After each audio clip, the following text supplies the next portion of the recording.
ఒక ఊరిలో ఒక సాధువు ఉన్నాడు. రోజు ప్రొద్దున్నే స్నానాధికములు ముగించుకొని శ్రీకృష్ణుడి గుడికి వెళ్ళి పూజ ధ్యానం చేసి వచ్చేటప్పుడు శ్రీకృష్ణుడి ముందు దీపం వెలిగించేవాడు. అదే ఊరిలో ఒక నాస్తికుడు ఉండేవాడు. అతను పనికి వెళ్ళి సాయంత్రం తిరిగి ఇంటికి వచ్చే సమయంలో సాధువు వెలిగించిన దీపాన్ని ఆర్పేసేవాడు.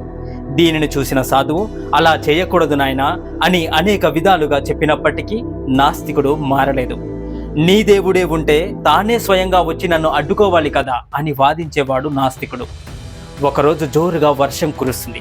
సమయం గడిచినా వర్షం ఆగడం లేదు. సాధువు గుడికి వెళ్ళలేకపోయాడు. ఇంతటి వానలో నేను గుడికి వెళ్ళి ఆ శ్రీకృష్ణుడికి పూజ చేసి శ్రీకృష్ణుడి ముందు నందాదీపం వెలిగించిన నాస్తికుడు దీపాన్ని ఎలాగోలా ఆర్పేస్తున్నాడు కదా, కాబట్టి ఈరోజు నేను గుడికి వెళ్ళను అనుకున్నాడు సాధువు. కానీ నాస్తికుడు మాత్రం అటువంటి భయంకరమైన వర్షాన్ని కూడా లెక్క చేయలేదు.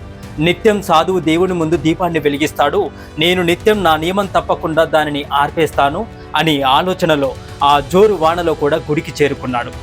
అక్కడ చూస్తే ఇంకా దీపం వెలగడం లేదు. బహుశా సాధువు ఆలస్యంగా వస్తాడనుకొని అక్కడే కూర్చున్నాడు నాస్తికుడు.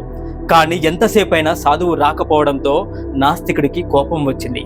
ఇలా అయితే నా నియమం తప్పుతుంది, ఏం చేయాలి అని సాధువు వచ్చేదాకా ఇంకా కొంచెం సేపు ఆగుతానని అసంతృప్తిగా కూర్చున్నాడు నాస్తికుడు.